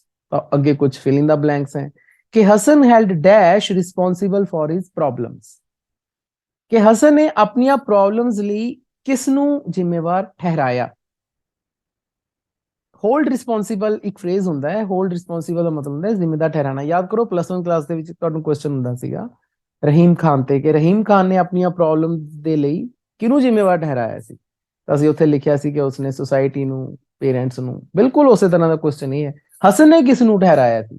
ਤਾਂ ਹਸਨ ਨੇ ਬੇਟਾ, ਯਾਦ ਹੋਣਾ ਤੁਹਾਨੂੰ, ਚੈਪਟਰ ਦੇ ਬਿਲਕੁਲ ਐਂਡ 'ਚ ਆਪਣੇ ਆਪ ਨੂੰ ਠਹਿਰਾਇਆ ਸੀ ਕਿ ਮੇਰੀਆਂ ਜਿਹੜੀਆਂ ਬੈਡ ਹੈਬਿਟਸ ਸੀਗੀਆਂ, ਜਿਸ ਦੇ ਕਰਕੇ ਮੈਂ ਇੱਕ ਐਵਰੇਜ ਇਨਸਾਨ ਬਣ ਗਿਆ, ਮੈਂ ਕਿਸੇ ਕੰਪਨੀ ਦਾ ਅੱਛਾ ਇੰਜੀਨੀਅਰ ਨਹੀਂ ਬਣ ਸਕਿਆ, ਕੋਈ ਸੀਈਓ ਨਹੀਂ ਬਣ ਸਕਿਆ, ਹਾਲਾਂਕਿ ਬਹੁਤ ਹੀ ਅੱਛੇ ਰਿਪਿਊਟਡ ਇੰਸਟੀਚਿਊਟ ਚੋਂ ਉਸਨੇ ਐਜੂਕੇਸ਼ਨ ਲਈ ਸੀ, ਲੇਕਿਨ ਸਿਰਫ ਆਪਣੀਆਂ ਬੈਡ ਹੈਬਿਟਸ ਕਰਕੇ, ਇਰੈਗੂਲਰਿਟੀ ਕਰਕੇ ਉਹ ਇੱਕ ਕਾਮਯਾਬ ਇਨਸਾਨ ਨਾ ਬਣ ਪਾਇਆ। ਤਾਂ ਇੱਥੇ ਸਿਰਫ ਆਂਸਰ ਲਿਖਣਾ ਬੇਟਾ ਹਿਮਸੈਲਫ। ਹਿਮਸੈਲਫ ਦਾ ਮਤਲਬ ਉਸਨੇ ਆਪਣੇ ਆਪ ਨੂੰ ਠਹਿਰਾਇਆ, ਓਨਲੀ ਹਿਮਸੈਲਫ ਲਿਖਣਾ ਆਪਾਂ ਨੇ, ਕਿਉਂਕਿ it's a fill in the blanks. ਅੱਗੇ ਹੈ ਜੀ ਕਿ Hasan became only a small salesman of dash. Hasan ਸਿਰਫ ਇੱਕ ਸੇਲਸਮੈਨ ਬਣਿਆ, ਉਹ ਵੀ ਛੋਟਾ ਜਿਹਾ, ਸਮਾਲ ਸੇਲਸਮੈਨ। ਕਾਹਦਾ ਬਣਿਆ ਸੀ, ਯਾਦ ਕਰੋ, ਇੱਕ ਕੰਪਿਊਟਰ ਸੌਫਟਵੇਅਰ ਦੀ ਕੰਪਨੀ ਸੀ ਜੋ ਕਿ ਸੀਡੀਜ਼ ਵਗੈਰਾ ਬਣਾਉਂਦੀ ਸੀ ਐਜੂਕੇਸ਼ਨ ਦੇ ਨਾਲ ਰਿਲੇਟਡ। ਤਾਂ ਇੱਥੇ ਤੁਸੀਂ ਇੱਕ ਕੰਪਿਊਟਰ ਸੌਫਟਵੇਅਰ ਲਿਖ ਸਕਦੇ ਹੋ। ਕੰਪਿਊਟਰ ਸੌਫਟਵੇਅਰ ਤੁਹਾਨੂੰ ਪਤਾ ਬੱਚਿਓ, ਜਿਹੜੇ ਇੰਸਟਰਕਸ਼ਨਸ ਹੁੰਦੀਆਂ ਨੇ ਸੀਡੀਜ਼ ਦੇ ਵਿੱਚ ਹੁੰਦੀਆਂ ਨੇ, ਹਾਰਡ ਡਿਸਕ ਦੇ ਵਿੱਚ ਹੁੰਦੀਆਂ ਨੇ, ਉਹਨੂੰ ਆਪਾਂ ਸੌਫਟਵੇਅਰ ਕਹਿ ਦਿੰਦੇ ਆ। ਤਾਂ ਕੰਪਿਊਟਰ ਸੌਫਟਵੇਅਰ ਦਾ ਉਹ ਸੇਲਸਮੈਨ ਬਣਿਆ ਸੀ, ਤਾਂ ਇਹ ਆਂਸਰ ਆ ਜਾਏਗਾ। 14th ਹੈ ਜੀ ਕਿ Hasan was hold by his dash to live separately. Told, Hasan was told, Hasan ਨੂੰ ਦੱਸਿਆ ਗਿਆ ਕਿ ਤੂੰ ਅਲੱਗ ਰਹਿ ਜਾ ਕੇ। ਕਿਹਨੇ ਕਿਹਾ ਸੀ ਜੀ, ਤਾਂ ਫਾਦਰ ਨੇ ਕਿਹਾ ਸੀ, ਅਸੀਂ ਚੈਪਟਰ ਪੜ੍ਹਿਆ। ਉਸਨੇ ਕਿਹਾ ਕਿ ਤੂੰ ਆਪਣੀਆਂ ਆਦਤਾਂ ਤੋਂ ਬਾਜ਼ ਨਹੀਂ ਆਣਾ। ਇੱਕ ਜੌਬ ਕਰਦਾ ਸੀ, ਜੌਬ ਤੇ ਪੂਰਾ ਰੈਗੂਲਰ ਹੋ ਕੇ ਨਹੀਂ ਸੀ ਜਾਂਦਾ, ਤਾਂ ਜੌਬ ਵਾਲੇ ਉਹਨੂੰ ਕੱਢ ਦਿੰਦੇ ਸੀ। ਤਾਂ ਹਸਨ ਫੇਰ ਨੂੰ ਕਹਿਤਾ ਸੀ ਉਹਦੇ ਫਾਦਰ ਨੇ ਕਿ ਤੂੰ ਅਲੱਗ ਰਹਿ, ਮੇਰੇ ਘਰ ਚ ਨਾ ਰਹਿ। The sentence old habits die hard, ਦੇਖੋ ਇਹ ਕੁਐਸਚਨ ਸਮਝੋ, ओल्ड हैबिट्स डाई हार्ड देखो कोट च लिखिया होया है, ਇਹ ਇੱਕ ਵਾਕ ਹੈ ਜਿਹੜਾ ਚੈਪਟਰ ਚ ਆਇਆ। ਹੁਣ ਇਹ ਜਿਹੜਾ ਵਾਕ ਸੀਗਾ it was spoken by dash to dash, ਕਿ ਇਹ ਜਿਹੜਾ ਵਾਕ ਸੀ ਇਹ ਕਿਸਨੇ ਬੋਲਿਆ ਤੇ ਕਿਹਨੂੰ ਬੋਲਿਆ, ਦੋ ਚੀਜ਼ਾਂ ਕਹੀਆਂ ਹੈਗੀਆਂ। ਤਾਂ ਇਹ ਸ਼ਬਦ ਬੇਟਾ ਉਦੋਂ ਬੋਲੇ ਗਏ ਸੀ ਜਦੋਂ ਹਸਨ ਸੁਧਾ ਮੂਰਤੀ ਕੋਲੇ ਆਂਦਾ ਹੈ ਕਾਫੀ ਦੇਰ ਬਾਅਦ, ਤੇ ਫਿਰ ਉਹ ਆਪਣੇ ਆਪ ਨੂੰ ਜ਼ਿੰਮੇਵਾਰ ਠਹਿਰਾਉਂਦਾ ਹੈ ਕਿ ਮੇਰੀਆਂ ਗਲਤੀਆਂ ਕਰਕੇ ਮੈਂ ਇੱਕ ਕਾਮਯਾਬ ਇਨਸਾਨ ਨਹੀਂ ਬਣਿਆ। ਉਸਨੇ ਕਿਹਾ ਸੀ ਕਿ it was spoken by Hasan, ਇੱਥੇ ਆਏਗਾ ਜੀ ਹਸਨ ਪਹਿਲੇ ਚ, ਤੇ ਦੂਜੇ ਚ ਆਏਗਾ ਟੀਚਰ। ਟੀਚਰ ਉਹਦੀ ਕੌਣ ਸੀ ਜੀ? ਸੁਧਾ ਮੂਰਤੀ। ਤਾਂ ਇਹ sentence two old habits die hard किने बोलिया सी? हसन ने बोलिया। एक होर बहुत अच्छा वाक आया सी, सेंटेंस आया सी चैप्टर दे विच कि excellence does not come by accident but by dash. Excellence ਦਾ ਮਤਲਬ ਹੁੰਦਾ ਵਿੱਚ ਬੱਚਿਓ ਕਿ ਜਦੋਂ ਆਪਾਂ ਬਹੁਤ ਹੀ ਵਧੀਆ ਕੋਈ ਕਾਰਗੁਜ਼ਾਰੀ ਕਰਕੇ ਦਿਖਾਉਂਦੇ ਆ ਤਾਂ ਉਹ ਐਕਸੀਡੈਂਟ ਕਰਕੇ ਨਹੀਂ ਆਉਂਦੀ। ਇੱਥੇ ਐਕਸੀਡੈਂਟ ਦਾ ਮਤਲਬ ਤੁਸੀਂ ਦੂਜੀ ਦੁਰਘਟਨਾ ਨਾਲ ਹੋ ਜਿਹੜੀ ਆਮ ਹੋ ਜਾਂਦੀ ਹੈ, ਕਿਸੇ ਰੱਬ ਨਾ ਕਰੇ ਕਿਸੇ ਨਾਲ ਹੋ ਜੇ, ਉਹ ਐਕਸੀਡੈਂਟ ਨਹੀਂ ਹੈ। ਇੱਥੇ ਇੱਕਦਮ ਅਚਨਚੇਤ ਹੈ। ਐਕਸੀਡੈਂਟ ਦਾ ਮਤਲਬ ਇੱਥੇ ਅਚਨਚੇਤ ਕੋਈ ਘਟਨਾ ਹੋ ਜੇ, ਕਿ ਮੰਨ ਲਓ ਆਪਾਂ ਕੋਈ ਬਹੁਤ ਵਧੀਆ ਕਾਰਗੁਜ਼ਾਰੀ ਦਿਖਾਤੀ ਤਾਂ ਉਹ ਅਚਨਚੇਤ ਨਹੀਂ ਹੁੰਦੀ, ਉਹਦੇ ਪਿੱਛੇ ਬੇਟਾ ਮਿਹਨਤ ਹੁੰਦੀ ਹੈ। ਇਸ ਕਰਕੇ ਇਸ ਪੂਰੀ ਲਾਈਨ ਦਾ ਮਤਲਬ ਹੈ ਕਿ ਜਿਹੜੀ ਐਕਸੀਲੈਂਸ ਹੈ ਉਹ ਐਕਸੀਡੈਂਟ ਕਰਕੇ ਨਹੀਂ ਆਉਂਦੀ। ਕਿਹਦੇ ਕਰਕੇ ਆਉਂਦੀ ਹੈ ਜੀ? ਪ੍ਰੈਕਟਿਸ ਕਰਕੇ ਆਉਂਦੀ ਹੈ, ਪ੍ਰੈਕਟਿਸ। ਅੱਛਾ, ਇਹ ਵੀ ਪੇਪਰ ਦੇ ਵਿੱਚ ਆ ਸਕਦਾ ਹੈ ਕਿ ਇਹ ਵਾਲੀ ਜਿਹੜੀ ਲਾਈਨ ਸੀ ਇਹ ਕਿਹਨੇ ਬੋਲੀ ਸੀ ਤੇ ਕਿਹਨੂੰ ਬੋਲੀ ਸੀ। ਇਹ ਲਾਈਨ ਬੋਲੀ ਸੀ ਸੁਧਾ ਮੂਰਤੀ ਨੇ, ਕਿਸ ਨੂੰ? ਹਸਨ ਨੇ। ਤਾਂ ਇੱਥੇ ਉਲਟਾ ਕੰਮ, ਕਿ ਆ ਵਾਲਾ ਸੈਂਟੈਂਸ ਹਸਨ ਨੇ ਬੋਲਿਆ ਸੀ ਆਪਣੇ ਟੀਚਰ ਨੂੰ, ਇੱਥੇ ਟੀਚਰ ਨੇ ਬੋਲਿਆ ਸੀ ਹਸਨ ਨੂੰ। ਤਾਂ ਇਹ ਧਿਆਨ ਰੱਖਣਾ, ਪੇਪਰ ਚ ਆ ਸਕਦਾ। ਅੱਛਾ, ਤੁਹਾਨੂੰ ਇਹ ਵੀ ਪਤਾ ਬੇਟਾ ਕਿ ਮਲਟੀਪਲ ਚੁਆਇਸ ਕੁਐਸਚਨ ਦੇ ਵਿੱਚ ਟਰੂ ਫਾਲਸ ਵੀ ਆਉਂਦੇ ਆ, ਹਰ ਤਰ੍ਹਾਂ ਦੇ ਕੁਐਸਚਨ ਆਉਂਦੇ ਆ। ਤਾਂ ਟਰੂ ਫਾਲਸ ਦੇਖੋ, ਅੱਗੇ ਸਾਡੇ ਕੋਲੇ ਕੁਝ ਟਰੂ ਫਾਲਸ ਹੈ ਜੀ, ਕਿ Hasan was a very regular and responsible student. ਕਿ ਹਸਨ ਰੈਗੂਲਰ ਵੀ ਸੀ, ਰਿਸਪੌਂਸਿਬਲ ਵੀ ਸੀ। ਦੋਨੇ ਗੱਲਾਂ ਗਲਤ ਹੈ। ਰਿਸਪੌਂਸਿਬਲ ਵੀ ਨਹੀਂ ਸੀ ਇੰਨਾ ਉਹ, ਤੇ ਰੈਗੂਲਰ ਤਾਂ ਹੈ ਹੀ ਨਹੀਂ ਸੀ ਬਿਲਕੁਲ ਵੀ। ਇਸ ਕਰਕੇ ਅਸੀਂ ਲਿਖਾਂਗੇ ਇੱਥੇ ਫਾਲਸ, ਓਨਲੀ ਆਂਸਰ ਫਾਲਸ ਲਿਖਾਂਗੇ ਕਿ ਇਹ ਝੂਠ ਹੈ ਜੀ ਸਟੇਟਮੈਂਟ ਸਾਡੀ। ਅੱਗੇ ਦਾ ਪੇਰੈਂਟ ਟੀਚਰ ਮੀਟਿੰਗ ਵਾਜ਼ ਕੁਆਇਟ ਫਰੂਟਫੁਲ।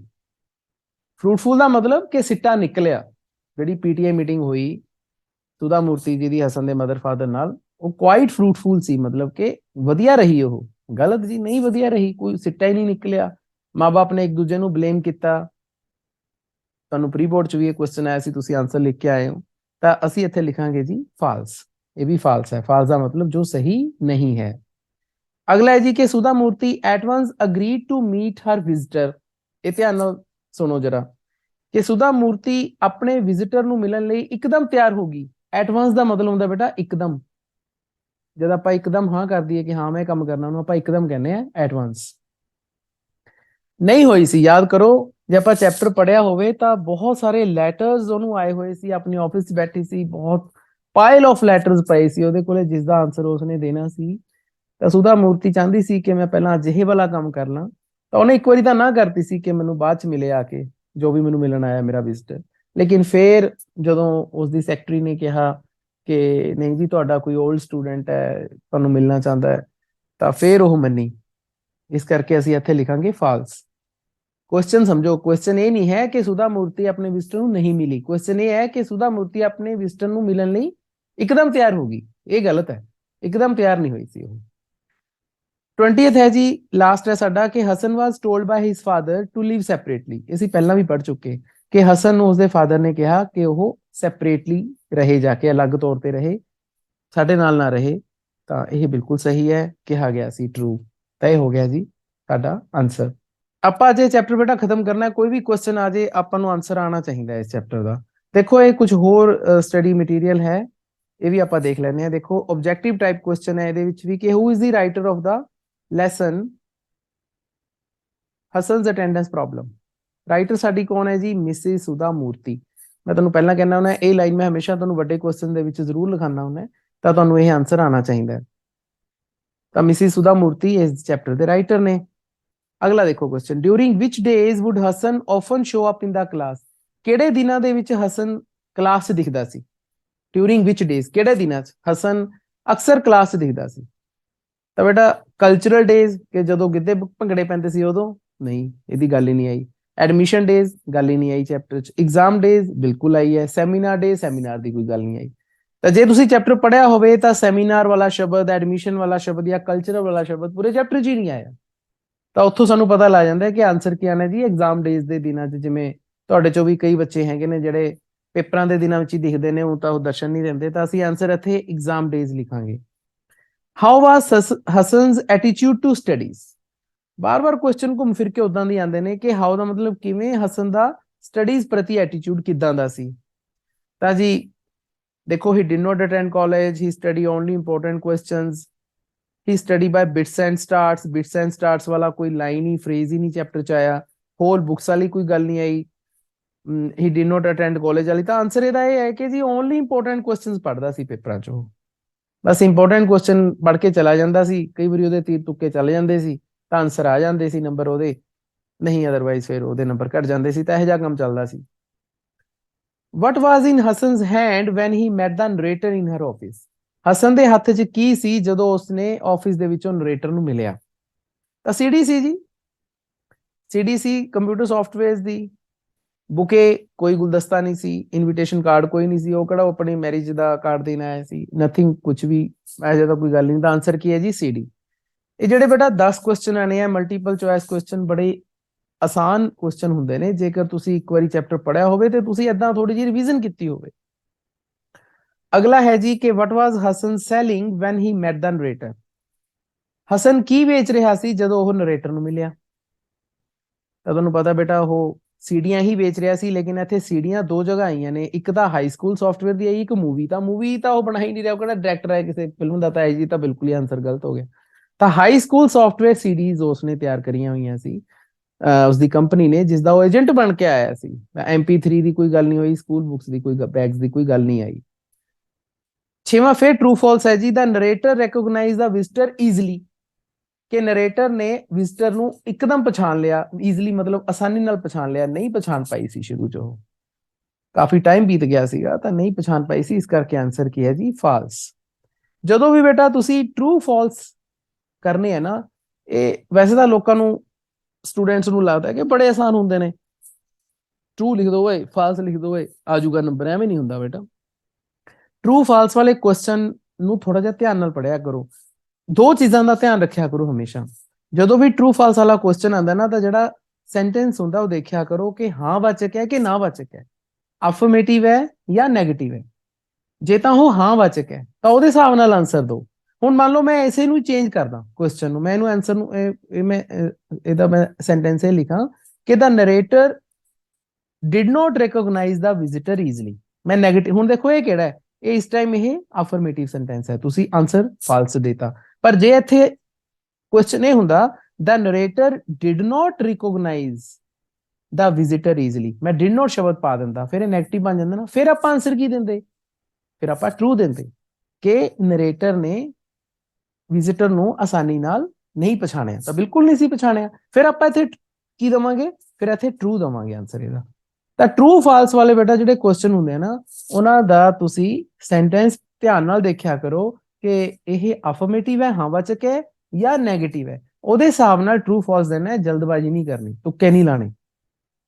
ਅੱਗੇ ਜੀ, ਇਹ ਬੜਾ ਇੰਪੋਰਟੈਂਟ ਕੁਐਸਚਨ ਹੈ, ਪੇਪਰਾਂ 'ਚ ਕਈ ਵਾਰੀ ਆਇਆ। ਅਕੋਰਡਿੰਗ ਟੂ ਹਸਨ ਨਰਡਸ ਵਰ। ਨਰਡ ਦਾ ਮਤਲਬ ਹੁੰਦਾ ਬੱਚੋ ਬੋਰਿੰਗ ਪਰਸਨ, ਜਿਹੜਾ ਬੰਦਾ ਬੋਰ ਕਰਦਾ ਹੈ ਨਾ। ਕਿ ਕਿਹੜੇ ਨਰਡਸ ਕੌਣ ਸੀਗੇ? ਉਹਨੂੰ ਐ ਲੱਗਦਾ ਸੀ ਜਿਹੜੇ ਬੰਦੇ ਹਾਰਡ ਵਰਕਰ ਹੈ ਨਾ, ਹਾਰਡ ਵਰਕਰ ਜਿਹੜੇ ਸਖਤ ਮਿਹਨਤ ਕਰ ਰਹੇ ਨੇ, ਸਾਰਾ ਸਾਲ ਪੜ੍ਹਦੇ ਨੇ, ਸਿਰ ਸੁੱਟ ਕੇ ਲੱਗੇ ਰਹਿੰਦੇ ਨੇ, ਉਹ ਨਰਡਸ ਨੇ। ਇਸ ਕਰਕੇ ਇੱਥੇ ਹਾਰਡ ਵਰਕਰਸ ਪਾਣਾ ਸ਼ਬਦ। ਤੁਹਾਨੂੰ ਦੱਸਿਆ ਨਾ ਕਿ ਕਈ ਕੁਐਸਚਨ ਤੁਹਾਡੇ ਇੱਕ ਇੱਕ ਸ਼ਬਦ ਵਾਲੇ ਵੀ ਆਉਂਦੇ ਆ, ਤਾਂ ਤੁਸੀਂ ਉਹ ਪਾਣਾ ਹੈ। ਅੱਠਵਾਂ ਹੈ ਜੀ ਕਿ how old was Hasan when he went to see the author. ਕਾਫੀ ਇੰਪੋਰਟੈਂਟ ਕੁਐਸਚਨ ਹੈ ਕਿ ਹਸਨ ਦੀ ਉਮਰ ਕੀ ਸੀ ਜਦੋਂ ਉਹ ਆਥਰ ਨੂੰ ਮਿਲਣ ਗਿਆ? ਤਾਂ ਉਹ 35 ਸਾਲਾਂ ਦਾ ਸੀਗਾ ਜੀ ਉਸ ਸਮੇਂ। 35 ਇਅਰਸ, ਯੰਗ ਨਹੀਂ ਸੀ ਰਿਹਾ। ਤੁਹਾਨੂੰ ਪਤਾ ਬਾਲਡ ਹੋ ਗਿਆ ਸੀ, ਗੰਜਾ ਵੀ ਹੋ ਗਿਆ ਸੀਗਾ, ਤੇ ਥੋੜਾ ਮੋਟਾ ਵੀ ਹੋ ਗਿਆ ਸੀ, ਤੇ 35 ਇਅਰਸ ਦਾ ਹੋ ਗਿਆ ਸੀ ਉਹ। ਨੌਵਾਂ ਦੇਖੋ ਹੁਣ ਧਿਆਨ ਨਾਲ, Hasan did not care for advice of his parents. ਇੱਥੇ ਕੁਐਸਚਨ ਮਾਰਕ ਪਾਇਆ, ਕੁਐਸਚਨ ਮਾਰਕ ਨਹੀਂ ਆਣਾ, ਫੁੱਲ ਸਟਾਪ ਆਣਾ ਹੈ ਕਿ ਹਸਨ ਨੇ ਆਪਣੇ ਪੇਰੈਂਟਸ ਦੀ ਐਡਵਾਈਸ ਤੇ ਧਿਆਨ ਨਹੀਂ ਦਿੱਤਾ। ਡਿਡ ਨਾਟ ਆ ਗਿਆ, ਤਾਂ ਜੇ ਡਿਡ ਨਾਟ ਆ ਗਿਆ ਤਾਂ ਇਹਦਾ ਮਤਲਬ ਕੀ ਹੋ ਗਿਆ ਜੀ? ਕਿ ਇਹ ਕੀ ਹੈ? ਨੈਗੇਟਿਵ ਸੈਂਟੈਂਸ ਹੈ। ਨੈਗੇਟਿਵ ਹੋ ਗਿਆ ਨਾ ਸੈਂਟੈਂਸ, ਇਹ ਨਾਵਾਚਕ ਹੋ ਗਿਆ। एक बार फिर पढ़ो कि हसन ने पेरेंट्स की एडवाइस वाल ध्यान नहीं दिता, बिल्कुल सही गल है, नहीं ध्यान दिता। फिर ਅਸੀਂ ਹੁਣ ਕੀ ਲਿਖਾਂਗੇ? ट्रू। ਹੁਣ ट्रू ਲਿਖਾਂਗੇ क्योंकि नेगेटिव है। जे ਇਹ ਅਫਰਮੇਟਿਵ ਹੁੰਦਾ कि Hasan cared for the advice of his parents, फिर ਆਪਾਂ ਇੱਥੇ ਕੀ ਲਿਖਦੇ? ਫਾਲਸ। ट्रू ਫਾਲਸ ਦਾ ਆਹੀ ਇੱਕ ਕੁੰਡੀ ਹੈ ਬਸ। ਤੁਸੀਂ according to the question whether it is an affirmative or a negative, फिर ਤੁਸੀਂ true false आंसर लिखना है, जल्दबाजी नहीं करनी।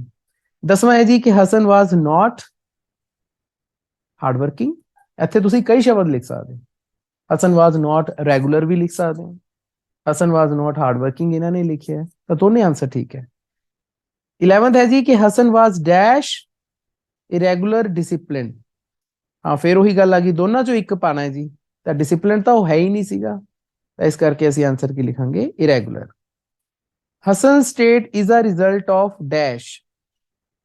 ये पहला भी क्वेश्चन आ गया कि हसन की जिहड़ी ये हालत हुई सी ਉਹ ਕਿਹਦਾ ਰਿਜ਼ਲਟ ਸੀ? ਕਿ ਉਸਦੇ ਇੰਪਲਾਇਰ ਦਾ ਜਿਹੜਾ ਉਸਦੇ ਜਿਸਦੇ ਉੱਪਰ ਕੰਮ ਕਰਦਾ ਸੀ ਉਹਦੇ ਬਿਹੇਵੀਅਰ ਕਰਕੇ ਸੀ, ਜਾਂ ਉਸਦੇ ਮਦਰ ਦੀ ਪਲੀ ਕਰਕੇ ਸੀ, ਜੋ ਮਦਰ ਉਹਨੂੰ ਕਹਿੰਦੀ ਰਹਿੰਦੀ ਸੀ, ਹਿਜ਼ ਓਨ ਹੈਬਿਟਸ ਜਾਂ ਹਿਜ਼ ਫਾਦਰ ਸਟ੍ਰਿਕਨੈਸ, ਕਿ ਉਹਦਾ ਫਾਦਰ ਬੜਾ ਸਟ੍ਰਿਕਟ ਸੀਗਾ। ਤਾਂ ਓਨ ਹੈਬਿਟਸ, ਆਪਣੀਆਂ ਗਲਤੀਆਂ ਕਰਕੇ, ਆਪਣੀਆਂ ਆਦਤਾਂ ਕਰਕੇ ਉਸਦੀ ਹਾਲਤ ਹੋਈ ਸੀ, ਅਸੀਂ ਹਿਜ਼ ਓਨ ਹੈਬਿਟਸ ਪਾਵਾਂਗੇ। अगला है जी Hasan was on a high position in software industry. देखो ध्यान नाल, फिर ट्रू फॉल्स हमेशा ध्यान दो, जो भी ट्रू फॉल्स आवे जल्दबाजी ना करो, दोबारा समझो। Hasan was on a high position in an software industry, कि हसन सॉफ्टवेयर इंडस्ट्री दे विच कंपनी दे विच चंगी पोजीशन ते सी, उच्ची पोजीशन ते सी। हाँ वाचक है, तो फिर ਇਹਦਾ ਕੀ ਆਊਗਾ? नहीं सीगा ਉਹ, इस करके की हो गया ये फॉल्स। जे इत्थे ऐ लिखिया ਹੁੰਦਾ कि Hasan was not on a high position, फिर ਅਸੀਂ ਇੱਥੇ ਕੀ ਲਿਖਦੇ? फिर वो सही है, फिर आप ट्रू लिखते। अगला है जी Hasan felt dash optimistic disappointed on living the narrator's office. दो ਤੁਹਾਨੂੰ वर्ड दिते गए ने कि ਜਦੋਂ हसन नरेटर ਦਾ ਆਫਿਸ ਛੱਡ ਕੇ ਗਿਆ, मतलब ਜਦੋਂ ਨਰੇਟਰ ਨੂੰ ਮਿਲਣ ਤੋਂ ਬਾਅਦ ਉਹ ਗਿਆ, ਤਾਂ ਉਸ ਸਮੇਂ ਉਹ ਕਿਦਾਂ ਦਾ ਨਜ਼ਰ ਆਇਆ? ਕਿ ਉਹ ऑप्टिमिस्टिक नजर आया या वो डिसअपॉइंटेड नजर आया? डिसअपॉइंटेड मतलब निराश, ऑप्टिमिस्टिक मतलब ਜਿਹਦੇ ਚ ਕੋਈ ਆਸ ਆਵੇ, मतलब ਉਸ ਨੂੰ ਆਉਣ ਵਾਲੇ ਟਾਈਮ ਚ ਲੱਗੇ ਕਿ ਮੈਂ ਠੀਕ ਹੋ ਜਾਊਂ, ਤਾਂ ऑप्टिमिस्टिक ਸੀਗਾ जी। ऑप्टिमिस्टिक ਦਾ ਮਤਲਬ ਹੁੰਦਾ ਆਸ਼ਾਵਾਦੀ। ਤਾਂ ਇਹ ਹੋ ਗਿਆ ਜੀ ਸਾਡਾ ਆਨਸਰ। 15th है कि when was narrator's occupation, sorry, what was narrator's occupation profession? narrator ਦਾ ਕਿੱਤਾ ਕੀ ਸੀ? ਕੰਪਿਊਟਰ ਸਾਇੰਸ ਟੀਚਰ ਸੀ ਜੀ, computer science teacher, simple. Computer teacher ਵੀ ਲਿਖਦੇ ਨੇ ਕਈ ਬੱਚੇ, ਚਲੋ ਉਹ ਵੀ ਆਨਸਰ ਆ ਜਾਂਦੇ ਆ। ਸਹੀ ਆਨਸਰ ਹੈ ਕਿ ਕੰਪਿਊਟਰ ਸਾਇੰਸ ਟੀਚਰ ਸੀ। ਲਾਸਟ ਹੈ ਜੀ the parents teacher meeting held dash on a positive note या फ्रूटलैसली। ਤਾਂ ਦੋ ਆਨਸਰ ਹੈ, ਇੱਕ ਆ ਹੈ, ਇੱਕ ਆ ਹੈ। ਤਾਂ ਇਹਦੇ ਵਿੱਚ ਨਾ ਤੁਹਾਨੂੰ ਚੁਆਇਸ ਦਿੱਤੀ ਗਈ ਹੈ ਦੋ ਦੋ ਸ਼ਬਦਾਂ ਦੀ, ਧਿਆਨ ਰੱਖਿਓ। ਦੇਖੋ ਆ ਸਲੈਸ਼ ਪਈ ਹੋਈ ਹੈ, ਆ ਸਲੈਸ਼ ਦਾ ਮਤਲਬ ਹੈ ਕਿ ਜਾਂ ਤਾਂ ਆਹ ਆਨਸਰ ਸਹੀ ਹੈ ਜਾਂ ਆਹ ਆਨਸਰ ਸਹੀ ਹੈ, ਲੇਕਿਨ ਇਹਦੇ ਸਹੀ ਆਨਸਰ ਕੀ ਹੈ? ਫਰੂਟਲੈਸ। ਪੋਜ਼ਿਟਿਵ ਨੋਟ ਤੇ ਅਸਰ ਨਹੀਂ, ਖਤਮ ਨਹੀਂ ਸੀ ਹੋਈ, ਮਤਲਬ ਕਿ ਉਹਦਾ ਕੋਈ ਸਿੱਟਾ ਨਹੀਂ ਸੀ ਨਿਕਲਿਆ, ਤਾਂ ਇਸ ਕਰਕੇ ਅਸੀਂ ਇੱਥੇ ਲਿਖਾਂਗੇ ਫਰੂਟਲੈਸਲੀ। ਤਾਂ ਇਹ ਸੀਗੇ ਜੀ ਸਾਡੇ ਦੋ ਜਿਹੜੇ ਹੈਗੇ ਆ ਆਨਸਰਸ ਮਲਟੀਪਲ ਚੁਆਇਸ ਕੁਐਸਚਨ ਦੇ। ਅੱਗੇ ਦੇਖੋ ਜਿਹੜੇ ਸ਼ਾਰਟ ਆਨਸਰ ਟਾਈਪ ਕੁਐਸਚਨਸ ਹੈ ਬੇਟਾ, ਮੈਂ ਤੁਹਾਨੂੰ ਆਲਰੇਡੀ ਇਹ ਸਾਰੇ ਕਰਵਾਏ ਹੋਏ ਆ, ਇਹਦੇ ਵੀਡੀਓਜ਼ ਤੁਸੀਂ ਦੇਖ ਚੁੱਕੇ, ਆਪਣੀਆਂ ਕਾਪੀਜ਼ ਤੇ ਨੋਟ ਤੁਸੀਂ ਕੀਤੇ ਹੋਏ ਆ। ਇਹ ਵੀ ਆਸਾਨ ਹੈ, ਉਹ ਵੀ ਆਸਾਨ ਹੈ, ਜਿਹੜੇ ਤੁਹਾਨੂੰ ਠੀਕ ਲੱਗਦੇ ਆ ਤੁਸੀਂ ਕਰ ਸਕਦੇ ਹੋ।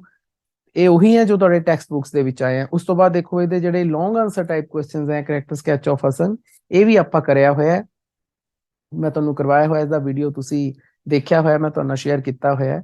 ਤੇ ਉਸੇ ਵੀਡੀਓ ਦੇ ਵਿੱਚ ਮੈਂ ਥੀਮ ਆਫ ਦਾ ਚੈਪਟਰ ਵੀ ਡਿਸਕਸ ਕੀਤਾ ਹੋਇਆ। ਤਾਂ ਇਸ ਤਰੀਕੇ ਨਾਲ ਬੇਟਾ ਇਹ ਆਪਣਾ ਸਾਰਾ ਚੈਪਟਰ ਜਿਹੜਾ ਕੰਪਲੀਟ ਹੁੰਦਾ ਹੈ। ਮੈਨੂੰ ਪੂਰੀ ਉਮੀਦ ਹੈ ਕਿ ਹਸਨਸ ਅਟੈਂਡੈਂਸ ਪ੍ਰੋਬਲਮ ਚੋਂ ਤੁਹਾਨੂੰ ਕਿਸੇ ਤਰ੍ਹਾਂ ਦਾ ਕੋਈ ਵੀ ਕੁਐਸਚਨ ਜੇ ਪੇਪਰ 'ਚ ਆ ਜਾਂਦਾ ਤਾਂ you will be able to answer that question. ਜੇ ਕੋਈ ਦਿੱਕਤ ਹੈ ਤਾਂ ਦੱਸੋ ਜੀ, ਮੈਂ ਤੁਹਾਨੂੰ ਸਾਰਿਆਂ ਨੂੰ ਅਨਮਿਊਟ ਕਰਦਾ। ਹਾਂਜੀ ਸਮਝ ਆ ਗਿਆ ਸਾਰਿਆਂ ਨੂੰ? ਹਾਂਜੀ ਸਰ। ਓਕੇ, ਇਹਨਾਂ ਨੂੰ ਬੇਟਾ ਸਾਰੇ ਜਣੇ ਇੱਕ ਵਾਰੀ ਦੇਖ ਲਿਓ, ਇੱਕ ਵਾਰੀ ਰਿਵਾਈਜ਼ ਕਰ ਲਿਓ। ਮੈਂ ਤੁਹਾਨੂੰ ਇਹਨਾਂ ਦੀ PDF ਸ਼ੇਅਰ ਕਰ ਦਿੰਦਾ, ਠੀਕ ਹੈ? ਇੱਕ ਵਾਰੀ ਕਰ ਲਓਗੇ ਤਾਂ ਤੁਹਾਡੇ ਮਾਈਂਡ 'ਚ ਰਹਿ ਜਾਏਗਾ। ਤੇ ਅੱਜ ਤੋਂ ਬਾਅਦ ਹਸਨ ਅਟੈਂਡੈਂਸ ਪ੍ਰੋਬਲਮ ਤੁਹਾਡਾ ਕੰਪਲੀਟਲੀ ਓਕੇ ਹੋਣਾ ਚਾਹੀਦਾ ਹੈ। ਇਹਦੇ 'ਚੋਂ ਕੋਈ ਵੀ ਕੁਐਸਚਨ ਆ ਜਾਏ, ਮਲਟੀਪਲ, ਸ਼ਾਰਟ ਆਨਸਰ, ਲੌਂਗ ਆਨਸਰ, ਤੁਹਾਨੂੰ ਆਉਣਾ ਚਾਹੀਦਾ ਹੈ।